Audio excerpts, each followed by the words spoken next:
Hey guys, so today's video is a request as usual, and I apologize because I don't know how to pronounce this person's username. It looks like it's supposed to be a word and I don't get it because I'm not very good. I'm just not very good with that kind of thing. But it's lad385 if that makes any sense. So thank you for the request. I'm sorry that I know I butchered your username, so my apologies. But this was a really interesting request. Yet another case I'd never heard of, and it was the death of a young girl named Jennifer Odom. So I will get into that now. And I apologize if I'm looking down a lot. I'm looking at my notes. My baby is asleep right next to me, so I'm going to film this as quickly as I can while still, you know, making sense and everything. But if I pause to like do everything for a nice edited video, it's going to take me a long time and someone's probably going to wake up screaming and then I won't be able to finish. So apologies. As usual, I will link all of my sources in the description box. Now, we'll start with basically some basic information of that morning before Jennifer's disappearance happened. It was morning before school. She was wearing jeans and a turtleneck, both white apparently. She put on a red cashmere sweater, which was a gift from her grandmother, and she laced up a pair of black boots and got into the car with her mother. They drove 200 yards to the bus stop for her school bus, near their mailbox at the intersection of Jessamine and Jim Denny roads. Sorry, I lost my train of thought already. I'm doing so good on this video. When the bus came, Jennifer climbed aboard and took her usual spot in the back seat. Her mother, Renee, said that she saw her daughter wave goodbye to her, as she normally did. About 4 p.m. that afternoon, Jennifer's 9-year-old sister, Jessica, arrived home and found the home locked and empty. Now, normally Jennifer made it home from school around 3 p.m., so it was weird that her older sister wasn't there yet. So Jessica naturally called her mom to, you know, let her know what was going on. You know, maybe she was supposed to know that Jennifer was going to be somewhere else or something like that, but, you know, she's 9, so she's going to call her mom. Renee, the mother, obviously panicked and phoned her daughter's best friend, Michelle, who told her she had seen Jennifer get off the bus. Right then, her mother said she knew that it was bad. Now, this was on February 19th of 1993, and Jennifer was only 12 years old. Her friends and neighbors obviously started a giant search for Jennifer. She was in a small community near Dade City, Florida, and they searched for days and days until 6 days after this date, when sadly her body was found. It was found on a Thursday morning about 600 feet off of Powell Road in an abandoned orange grove, which was about 10 miles from her home. The medical examiner ruled her death a homicide that was caused by blunt force trauma to the head. Detectives said that she likely died there in the woods not long after her abduction. As word spread, obviously all the searchers became mourners. Crisis counselors actually visited Jennifer's school, and they held a moment of silence after the principal read some scripture for the school. And a local supermarket even donated boxes of tissues for the students at that school, apparently. After a series of dead ends, one source that I read stated, the police actually called upon a psychic by the name of Nancy Meyer, and this was 16 months after the murder, to try and identify Jennifer's killers. So they were basically at a loss and didn't know what to do.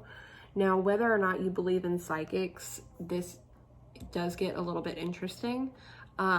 It's not going to be like a ton of really like, you know, dead on information, but the little bit that she does get is very interesting to me. Nancy Meyer believes that Jennifer's killers asked her for directions and then abducted her. When taken to the site where her body was found, Meyer stated that she was not killed there. She accurately described some of Jennifer's belongings that were found nearby. She also pointed out that there were more of her belongings in a nearby area that had not yet been discovered. She was able to describe several of Jennifer's items that were discarded by the killers, including her cousin's clarinet case with the letters L.O. on them. These items, along with her book bag, were located 2 years after the murder. She continues to give information about the killers in hopes of solving the case. So she did get some really eerie information correct.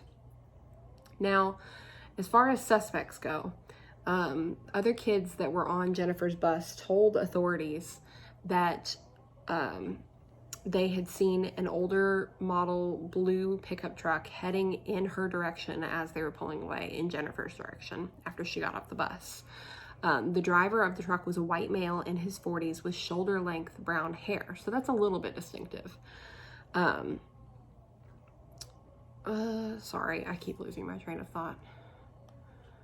I'm running on newborn sleep, so I apologize.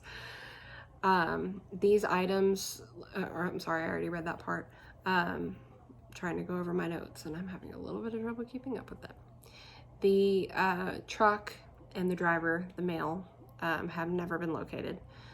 The police had lifted fingerprints, which they believe to be the fingerprints of her killers, from her discarded book bag, but they have never been connected to any suspects or any, anyone that they ran in the area, I guess, with a record.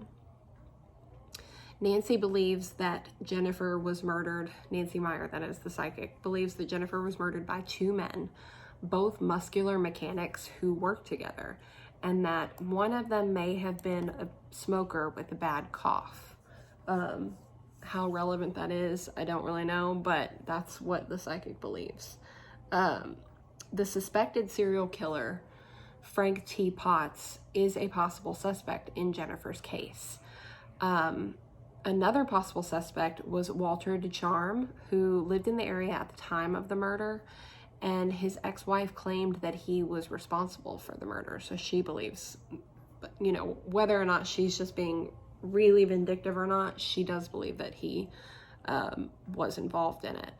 However, her testimony was inconsistent. When the case against DeCharme was presented to a grand jury, he was not indicted. Now, the case was actually featured as a part of a story about Nancy Meyer,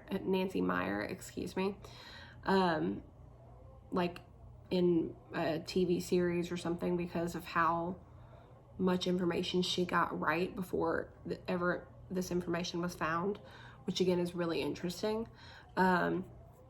She actually also helped police with information in the double murder of Michael Johnston and Rochelle Robinson. So from what I know, it's not common, but it's not rare that in the past certain investigations have called upon psychics that have a track record like hers, where they've gotten really important information correct. So again, whether you believe in psychics or not, it is interesting that she was able to not locate items, but name items that would have been discarded with supposedly not having that prior information. Authorities also noted similarities between what was the case, I believe? There was a 1992 case nearby in Pasco County, and there was a convicted rapist and kidnapper by the name of Jeffrey Norman Crum Sr., who has since been named as a prime suspect in Jennifer's murder. Familial DNA testing connected him to a kidnapping, a sexual assault, and attempted murder that occurred in Pasco County. And in April of 2017, he was arrested and charged in that case. And authorities have noted that there are similarities between that and Jennifer's murder, as sadly, both victims were teenage girls abducted after getting off of the school bus, taken to a remote field, raped, and left for dead. New testing is currently underway on evidence from Jennifer's case to see if there is some sort of DNA or, you know, fingerprint connection or something. However, Crum Sr. has not yet been charged with her murder. Detective George Lloydgren now leads the investigation in Jennifer's case. The files for her case fill up most of the shelves in his evidence room. He is quoted to have said that there is nearly 6,000 leads in Jennifer Odom's case, and there's still more to pursue. He is asking for the anonymous tipster who contacted him, so someone actually contacted him in November of 2016 with information about a certain individual to contact him again. He admits that this is a vague request because we don't know what individual he's talking about. You know, we all don't know what any of this tip was about. But he said that he can't give any more information because he has to protect the integrity of the case, even after all this time. Because basically, if he were to say, whoever called me about John Smith, call me again and give me more information, he's going to get 20 more people, probably actually 20,000 more people calling in going, oh yeah, I know John Smith. I know a John Smith.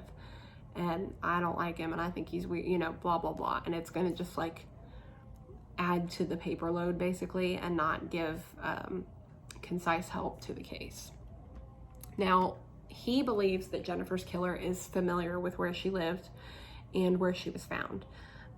He thinks that it could have possibly been someone who was infatuated with her, or quote, maybe it was just a crime of opportunity. But I'm guessing based on the dump site where they found her body and everything, that's why he's guessing that he was familiar with the area, etc. And my money, personally, if you guys want my opinion, so far this Norman Crum Sr. seems to be the most sensible person to be a suspect on the case. But it could be that it's just, I mean, sadly, this isn't that rare of a crime, I feel, to happen to young girls, being kidnapped, raped, and murdered and left somewhere. So, you know, the ties between them could be coincidence. But it just seems like that's the most logical suspect to pursue. But obviously, I'm sure he's already doing so. Maybe there's a reason he hasn't been charged yet. Maybe they don't have enough information, or maybe they actually have more information on someone else that they're not releasing to the public. So hopefully there will be answers to that soon, and hopefully there will be justice for Renee and the rest of Jennifer's family, because I can't imagine how heartbreaking it has to have been to go through this and not have any kind of answers to what happened to your child. So obviously my heart goes out to them. I hope you guys enjoyed this video. I'm sorry it's not super long, and I'm sorry that I'm kind of out of it. I'm a little tired. Like I said, I have a newborn, so but yeah, if you did like it, please hit the thumbs up button below. If you want to see more videos, please subscribe. I upload new videos every Wednesday. I'm getting my outro backwards every time I do this now. If you have suggestions for videos, true crime or otherwise, please leave those in the comments below. And other than that, I will see you guys next week.